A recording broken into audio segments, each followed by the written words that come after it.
नमस्कार शेतकरी बंधू, शेतकरी संवाद समाधान यूट्यूब चॅनल प्रथम भेट दिली मी तुमचा आभार मानतो। ही जी व्हिडिओ पाहता तुम्ही ही व्हिडिओ आहे ती काजू ह्या व्हरायटीची व्हिडिओ आहे। तर आपली नर्सरीमध्ये हे आपण रोप लावलेलं होतं। आता हे रोप 2 वर्षाचं कंप्लीट झालेलं आहे आणि झाडाला पाहू शकता काजू कशा पद्धतीने लागलेले आहेत। हे फळ पहा कशा आहे ते लागलेलं, हे आता परिपक्व फळ झालेलं आहे आणि हे अशा पद्धतीने सेटिंग व्हायला चालू होते काजूची। तर आपल्या उष्ण भागामध्ये काजूची शेती करायची झाली तर शेतकरी बंधू तुम्ही करू शकता। हे पहा कशा पद्धतीने झाडाला माल लागलेला आहे। तर एकच ना प्रत्येक ठिकाणी पहा कसं आहे तो। खाली हे जे आहे ते काजूचं फळ आहे आणि खाली जे असतो तो आपल्या दुकानातला जो काजू म्हणतो आपण तो ह्याच्या आतमध्ये असतो, बियाच्या आतमध्ये काजू राहतो।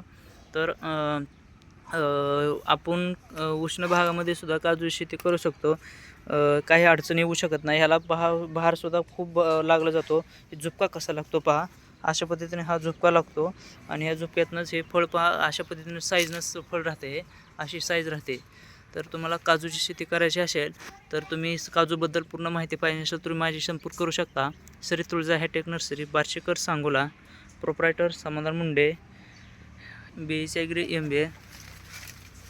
नंबर 820 822 1007 या नंबरवर संपर्क करू शकता। आपली व्हिडिओ आवडली असल्यास आपल्या व्हिडिओला लाईक व सबस्क्राईब करा व आपल्या शेतकरी बांधवांना पुढे पाठवा। नंबर 820 822 1007 या नंबरवर संपर्क करा। धन्यवाद।